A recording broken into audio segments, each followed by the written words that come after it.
Agis, oh Jésus, agis, oh Jésus, agis, oh, agis, oh,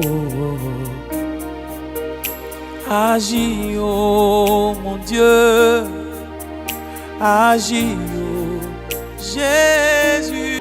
J'aimerais inviter cette personne qui a des Bonjour, bien-aimé Shalom. C'est le pasteur Antoine du Centre chrétien de renouvellement spirituel, basé au Cameroun. Que le Seigneur te fasse grâce en ce jour nouveau qu'il a fait, bien-aimé, que son nom soit élevé, que son nom soit glorifié dans ta vie, toi qui m'écoutes. Que le Seigneur fasse quelque chose de nouveau dans ta vie en ce jour. Bien-aimé, je viens à toi une fois de plus avec notre enseignement, la suite de notre enseignement, la deuxième partie sur sauvé par la puissance de l'amour de Dieu. Alléluia, gloire à Jésus. Bien-aimé, je viens t'exhorter de te remettre toujours en question, de nous remettre en question par rapport, n'est-ce pas, au plan originel de Dieu pour nous. Dans ces temps qui sont les derniers, tu dois discerner à quel temps nous sommes. Bien-aimé, ne vis pas comme un animal qui peut être dévoré à tout moment par un agresseur, qui peut être dévoré à tout moment par le diable. Ne vis pas comme un insensé. Bien-aimé, que le Seigneur t'accorde la grâce dans cette saison de réfléchir à la vie, de réfléchir au plan de Dieu pour toi. Que le Seigneur t'accorde la grâce de vivre en cette saison une vie qui est selon le plan de Dieu, une vie qui est selon la volonté de Dieu. Alléluia. Que le Seigneur nous accorde la grâce. Tellement il y a de la distraction, tellement il y a des sujets d'égarement, des sujets de perdition, des sujets inspirés par le diable dans ce monde, d'égarer, de nous perdre. Mais gloire à Dieu, toi qui ne connais pas encore le Seigneur veut aujourd'hui que tu le connaisses, que tu sois sauvé, parce que le temps est court. Toi qui le connais déjà, qui m'écoute attentivement, bien aimé, que le Seigneur t'accorde la grâce d'aller plus en profondeur dans la connaissance du Seigneur et dans sa volonté pour ta vie. Alléluia. Oui, la Bible nous dit, je vais lire une portion d'écriture pour nous, gloire à Jésus. Justement, la Bible fait allusion à la pression que toi et moi nous avons aujourd'hui de nous tenir en conséquence par rapport au programme du Dieu. Dans le livre de Romains chapitre 13, la Bible dit oui justement que le temps est court. Il dit d'autant plus que vous savez à quel temps nous sommes. C'est le temps de nous réveiller, c'est le temps de nous mettre en prière. Gloire à Jésus. Oui, nous sommes dans un temps où certainement le monde va de plus en plus mal dans son système de fonctionnement. Et oui, nous avons espoir en Dieu que les choses soient meilleures pour nos vies tant que nous sommes en vie, nous et notre postérité. Tant qu'il y a de la vie sur la terre, il y a de l'espoir de ce que les choses soient meilleures. Mais en même temps, restons très justes et équilibrés. Pourquoi? Parce qu'à la lumière des Écritures, oui, certainement, les événements qui se déroulent dans cette saison dans le monde sont confirmés, attestés dans les Écritures que le monde va tout doucement à sa fin, à son jugement. Et toi et moi devions avoir une conduite qui nous dispose à nous préparer par rapport au retour du Seigneur. Bien que nous voulons vivre le meilleur de Dieu sur la terre, ce qui est possible, ce que Dieu voudrait, mais que nous ayons dans notre esprit comme priorité de nous préparer à son retour. Et la meilleure manière de nous préparer, c'est de garder à l'esprit que le Seigneur attend de nous disposer, de devenir des instruments pour le salut de plusieurs, pour le salut, n'est-ce pas, de nos membres de famille, pour le salut de nos conjoints qui n'ont pas encore cru. Voilà pourquoi je voudrais mettre une fois de plus l'emphase ce matin pour toi qui vis dans un foyer où il y a eu des ratés, où tu as souffert, où tu as vécu, n'est-ce pas, dans l'amertume, où tu as vécu, n'est-ce pas, dans la frustration, quelles que soient les raisons, toi, l'homme ou la femme, bien-aimé, il y a une issue de sortie. Oui, peut-être que l'amour n'a pas été à l'ordre du jour dans ce que tu as vécu. Peut-être qu'il y a eu beaucoup d'erreurs. Mais, je viens te dire, le Seigneur est le réparateur des brèches. Le Seigneur est celui qui recommence avec ta vie. Il dit, ne considérez plus les choses anciennes. Il dit, les choses anciennes sont passées, ne les considérez plus. Il dit, je fais une chose nouvelle sur le point d'arriver.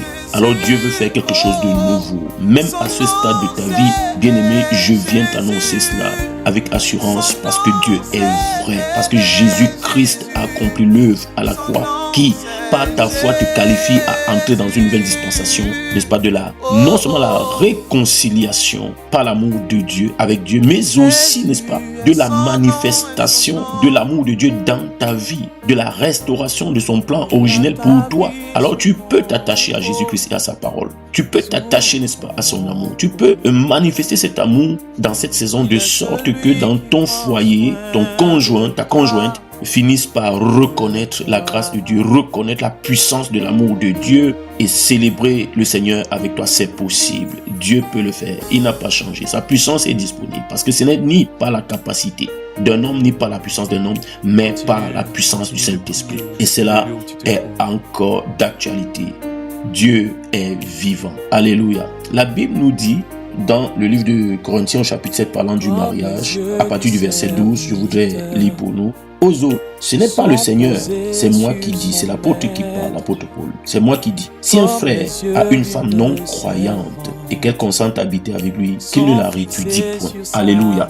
Et si une femme a un mari non croyant et qu'il consent à habiter avec elle, qu'elle ne répudie point son mari. Car le mari non croyant est sanctifié par la femme et la femme non croyante est sanctifiée par le frère. Autrement, vos enfants seraient impurs tandis que maintenant ils sont saints. Gloire à Jésus, bien aimé. Une bonne nouvelle, c'est que si seulement dans un couple, si seulement au moins une personne s'est ouvert à la lumière du salut de Dieu, à l'amour de Dieu, oui, la grâce de Dieu répandue dans la vie de cette personne recouvre aussi sa maison. La sainteté de Dieu qui est venu, n'est-ce pas, se tabernacler en cette personne libère une grâce particulière, n'est-ce pas, de salut dans la vie de sa maison. De sorte que le Seigneur travaillera par ta foi. Le Seigneur va être à l'œuvre, le Saint-Esprit va être à l'œuvre par ta foi afin de consacrer toutes ces personnes-là à Dieu, afin de les ramener au Seigneur. Alléluia. Oui, la Bible nous dit, à partir du verset 15, si le non-croyant se sépare, qu'il se sépare. Le frère ou la sœur ne sont pas liés dans ces cas-là. Dieu nous appelle à vivre en paix. Oui, si ton conjoint voudrait réellement une séparation parce que tu as cru, bien aimé, tu n'es pas obligé de rester. Tu peux te séparer. Mais s'il peut vivre avec toi, s'il veut t'aimer, si elle veut t'aimer, si elle veut continuer de vivre avec toi, bien aimé, tu as besoin de t'investir aussi davantage dans le cadre de cette perspective, d'aider donc cette personne à connaître le Seigneur. Si cette personne veut t'aimer, si cette personne veut continuer de t'aimer, si cette personne veut rester avec toi, veut demeurer avec toi, alors il revient à toi qui a cru, qui a reçu le Seigneur, qui a reçu l'Esprit de Dieu, d'où la capacité de sauver ton conjoint, ta conjointe ou tes enfants. Il te revient de t'investir véritablement. C'est toi qui as maintenant, à ce moment-là, la plus grande marge de responsabilité pour le salut de ceux de ta maison. Le verset 16 dit, car que sais-tu, femme, si tu sauveras ton mari? Que sais-tu, mari, si tu sauveras ta femme? Parce que justement, l'idéal, la priorité pour le Seigneur, c'est que cette personne soit sauvée. Alors, tu as une responsabilité. Comme je le disais tantôt dans le dernier message, ton regard devra changer. Ton regard doit changer. Ton regard, n'est-ce pas, doit épouser le regard de Jésus. Bien-aimé, quand tu as cru, c'est pas parce que tu as mérité. La Bible dit dans le livre d'Éphésiens chapitre 2, c'est par la grâce de Dieu que nous sommes sauvés, à cause de son amour pour nous. Bien-aimé, voilà pourquoi ton conjoint, tu dois le regarder avec amour. Ta conjointe, tu dois la regarder avec amour, selon l'amour de Dieu et non selon l'amour charnel, l'amour éros ou l'amour philéo. Non, parce que aujourd'hui, beaucoup se limitent simplement à l'amour éros, connaître son conjoint émotionnellement et physiquement, sexuellement, pendant que d'aucuns se limitent simplement à une affection, parler d'amour sur le plan naturel. Mais Dieu nous veut dans une autre dimension. Dans une autre dimension, c'est d'aimer selon lui. C'est quoi? C'est regarder dans la perspective de sauver cette personne, de ramener cette personne à la vie, de ramener cette personne à se retrouver réellement dans le plan de Dieu. Et Dieu peut déclencher automatiquement, n'est-ce pas, un mouvement d'amour dans ton foyer, d'amour pur, qui est selon Dieu. Le regard doit changer. Bien-aimé, ton regard doit changer. Dieu attend de toi de déverser de l'amour dans la vie de celui qui désire rester avec toi, qui désire vivre le véritable amour avec toi, qui, malgré ses erreurs, que ce soit le conjoint ou la conjointe, aimerait toujours demeurer avec toi. Alors tu as besoin de t'investir véritablement pour que cette personne connaisse le véritable amour de Dieu. Parce que si cette personne connaît le véritable amour de Dieu, alors cette personne pourras t'aimer même de la manière que tu n'as jamais pensé avant. Et tu serais très fier non seulement d'avoir retrouvé un mari, ou alors retrouvé, n'est-ce pas, une épouse pour de vrai dans ta maison. Et en plus de ça, tu auras sauvé une âme. Oh, gloire à Jésus, quelle joie. La Bible dit que c'est la joie dans le ciel quand une âme est sauvée. Et à plus forte raison, cet homme, cette femme, oh, fût-elle sorcier ou sorcière. Bien aimé, je voudrais parler à quelqu'un ce matin. Alléluia. Quel que soit le témoignage de cette personne, de ton conjoint, de ta conjointe, peut-être qu'on l'a considéré hier dans sa famille ou dans ta famille ou, n'est-ce pas, dans l'environnement où vous avez longtemps vécu comme un méchant, une méchante. Bien-aimé, avec Jésus, ton témoignage change. Avec Jésus, ton témoignage peut changer. Alléluia. Oh, gloire à Jésus. Dieu veut le salut même des sorciers. Dieu veut le salut même des sorcières. Ah, Dieu veut le salut. C'est incroyable de voir un sorcier, une sorcière qui se répand véritablement, qui revient à Dieu. Mais c'est ce que Dieu peut faire. Est-ce que tu peux croire cela à nouveau dans cette saison? Est-ce que nous pouvons croire cela? Oh, bien-aimé. Bien-aimé, tu as un investissement à faire. Oui, la Bible nous dit à partir du verset 29, n'est-ce pas, au verset 35, si je m'abuse. Oui, la Bible nous dit, je lis dans le précieux nom de Jésus, voici ce que je dis, frère. Voici ce que je dis, frère, c'est que le temps est court. Oui, le temps est court, bien-aimé. C'est le temps de se mettre à l'ouvrage avec le Seigneur pour le salut de ceux de notre maison et de l'humanité. Que désormais, ceux qui ont des femmes soient comme n'en ayant pas. Oui, ceux qui ont des femmes, qu'ils vivent avec comme priorité Dieu dans leur vie, dans leur cœur d'abord, et non la femme en premier. Verset 30, ceux qui pleurent comme ne pleurant pas, ceux qui se réjouissent comme ne se réjouissant pas, ceux qui achètent comme ne possédant pas, et ceux qui usent du monde comme n'en usant pas, car la figure du monde passe. Justement, Dieu ne veut pas, dans cette saison, que l'on s'attache au monde, que l'on s'attache aux choses du monde. Dieu voudrait que ce soit le mariage, que ce soit le travail, que ce soit l'abondance sur le plan financier, la prospérité à tous les niveaux, quel que soit, n'est-ce pas, les attraits de ce monde, le monde passe. Bien-aimé, le monde passe. Dieu voudrait que dans ton esprit, tu atteignes une certaine maturité de comprendre que les choses de ce monde passent. Bien que nous pouvons en user, mais que réellement nous ne soyons pas possédés par ces choses. Que nous ne vivions pas comme si, n'est-ce pas, ces choses étaient l'essentiel. Non, c'est le Seigneur qui est l'essentiel.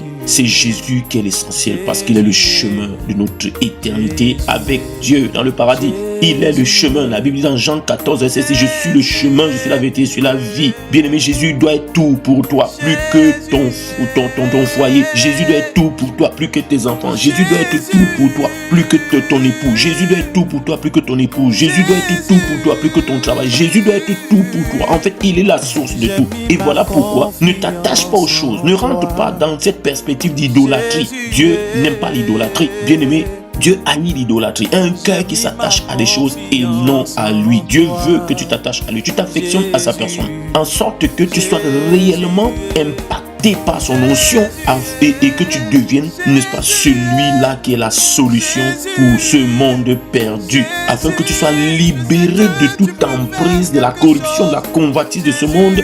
Que tu ne t'y attaches pas, tu ne sois pas un esclave des choses, de la maison, des biens matériels, de l'argent, n'est-ce pas, des désirs quelconques, que tu ne sois pas esclave, mais ces choses ont été, n'est-ce pas, créées pour toi, disposées pour toi par le Seigneur. Bien-aimé, le Seigneur dit au verset 30, à la fin, il dit, car la figure de ce monde passe. Oh, la Bible dit, n'aimez pas le monde, ni les choses qui sont dans le monde. Ça ne veut pas dire que tu ne dois pas user les choses qui sont dans le monde, mais que tu ne dois pas en user comme un esclave, comme un possédé. Bien-aimé, sois libre dans le précieux nom de Jésus-Christ. La Bible dit au verset 31, et ceux qui usent du monde comme n'en usant pas, car la figure de ce monde passe. Alléluia. Je ne sais pas si tu es avec moi ce matin. Le verset 32 dit, or, je voudrais que vous fussiez sans inquiétude. Celui qui n'est pas marié s'inquiète des choses du Seigneur, des moyens de plaire au Seigneur. Et celui qui est marié s'inquiète des choses du monde, des moyens de plaire à sa femme. Alors si tu n'es pas marié, bien-aimé, ne fais pas comme ceux qui montent d'église en église, parce que pour eux, c'est une priorité de recevoir ceci, de recevoir un mariage, de recevoir. En fait, si ils ne vivent pas ces choses, ça veut dire qu'ils ont échoué, ça veut dire que le plan de Dieu a échoué. Non. Le plan de Dieu demeure intact. Dieu voudrait que tu vives ces choses. Mais à cause des temps que nous vivons, le Seigneur dit, à cause des temps où nous sommes, que ces choses ne soient plus la priorité dans ton cœur. Mais c'est de s'attacher à lui, c'est d'apprendre à le connaître et à l'aimer. Alléluia. Et il dit à celui qui est marié, s'inquiète des choses du monde, des moyens de plaire à sa femme. Ça veut dire, pour ceux qui sont mariés, qu'ils travaillent dans le sens, n'est-ce pas, d'user des choses du monde, oui, pour gagner sa femme, pour plaire à sa femme, pour attirer sa femme, pour attirer son conjoint, pour attirer sa conjointe à connaître le Seigneur et à l'aimer davantage, à s'attacher à lui. Alléluia, gloire à Jésus. Bien-aimé, que le Seigneur t'accorde la grâce de t'attacher au Seigneur, que le Seigneur t'accorde la grâce, n'est-ce pas, d'expérimenter le salut par la puissance de l'amour de Dieu, et que le Seigneur t'accorde surtout la grâce de manifester cet amour pour le salut de ton conjoint et de ta conjointe. Bien-aimé, que le diable n'ait plus autorité dans ton cœur et dans ta maison, que tu sois la solution pour le salut de ta maison, dans le nom précieux de Jésus. C'était le pasteur Antoine du Centre chrétien de renouvellement spirituel. C'était la voix du réveil. Shalom à toi et bien, bonne journée. Alléluia.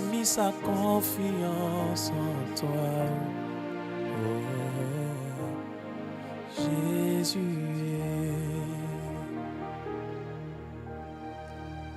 Amen, amen. J'espère